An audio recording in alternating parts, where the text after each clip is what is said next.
And joining me from Caracas, Venezuela for more on this is lawyer and author Eva Golinger. Eva, this guy escaped from prison on September 5th and then showed up in a video with a member of Congress on September 10th. How did he get into the United States within 5 days? I mean, how is that even possible? What have you heard? Well, that's the question that everyone is asking, because most people who are not from the United States who try to go to the United States know how difficult it is to obtain a visa to enter the United States, especially if you're from Latin America. And I mean, tens of thousands of visas are denied to Venezuelans every year who are trying to go to the U.S. for legitimate reasons. So, you know, what's come to light in this particular case is that it appears as though Raul Diaz Pena was actually given a visa by someone in a U.S. embassy, either here in Caracas or in Trinidad, which appears to be the first place of his landing after escaping from the prison here in Venezuela on September 5th. And then how he got from there into Miami is the other question. Did he fly a commercial airliner? What happened when he entered at customs and immigration? You know, when his passport went through the system, didn't it come up that he was a fugitive from justice, that he had been convicted in Venezuela for terrorism? I mean, you know, here the U.S. is waging this war, international war on terrorism, yet it's giving free entry and inviting in convicted terrorists that, you know, act against countries that the U.S. doesn't necessarily agree with. So, yeah, it definitely, those are the questions that we're all asking, and the Department of State hasn't responded. In fact, the U.S. government hasn't responded at all to Venezuela's inquiries about the status of Raul Diaz Pena in the United States. Right. I guess there are a lot of people that are asking these questions, and no official answers yet. You know, CNN has called this guy a political prisoner, even though he was convicted of planting bombs near the Colombian and Spanish embassies back in 2003, obviously convicted of terrorism. Yet he says the government falsified evidence and held him as a political prisoner.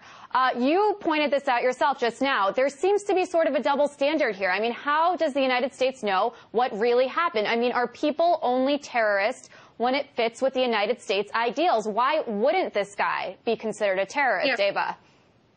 Raul Diaz Pena went through a lengthy trial here in Venezuela, maybe too long. He was detained in 2003, right after the bombings against the Colombian and Spanish embassies took place, and he wasn't convicted until 2008.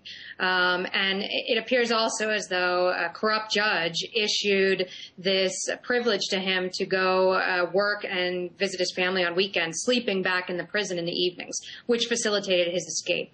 But yeah, I mean, certainly the issue is, you know, why are sectors in the United States referring to this individual who has been processed, has gone through a trial, as a political prisoner? He wasn't even anyone who was involved in politics here in Venezuela. He wasn't anyone who was known politically at that time in 2003. He hadn't expressed any public political opinion, so why would he be considered a political prisoner? It just seems to be the excuse that's used, particularly in the case of Venezuela, at least in the 21st century, of those individuals who flee justice, you know, are criminals, either convicted or are under investigation, and end up in the United States where they're given either green cards or visas or political asylum. And it seems to be a campaign to try to portray the Chavez government of some kind of dictatorial regime. And it's an outrage that a news station like CNN would put this individual convicted for terrorism. I mean, it's very serious. People were injured. People could have been killed. I mean, it imposed a climate of terror in Venezuela. They would put him on television and laud him as some kind of, you know, hero for escaping the regime in Venezuela. So yeah, I mean, I would be interested to see if anyone around the world, you know, put a figure involved in some kind of terrorism against the United States on their television and lauded them as some kind of hero, what the U.S. reaction would be. I'm sure it would not be friendly. Yeah, and, you know, I kind of wanted you to sort of make a comparison there because, you know, many Americans might not really understand the importance of this story or might not think that it's relevant to them. Can you give a comparison of what this means for Venezuelans? Would this be like if a convicted terrorist in Guantanamo Bay escaped to Venezuela and appeared in videos with members of Venezuela's government? I mean, how can you make this hit home to Americans? Is there a logical comparison you can make?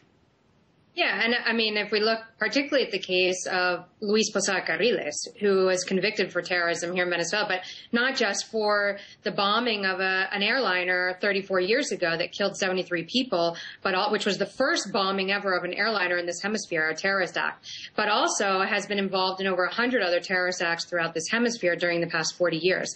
I mean, to have him freely residing in Miami and appearing also on TV and with Congress members is an outrage. And yeah, it would be something, an analogy, as you just said, as though here in Venezuela or elsewhere, someone who had been convicted for terrorism or involved in the attacks during September 11, 2001 was placed on TV here and lauded as some kind of hero and applauded. I mean, yeah, it's an act really that has absolutely no justification, and the U.S. hypocrisy on this one really shines through. Well, maybe if people keep pushing, we'll finally get some answers from the State Department. That's lawyer and author Eva Golinger from Caracas, Venezuela.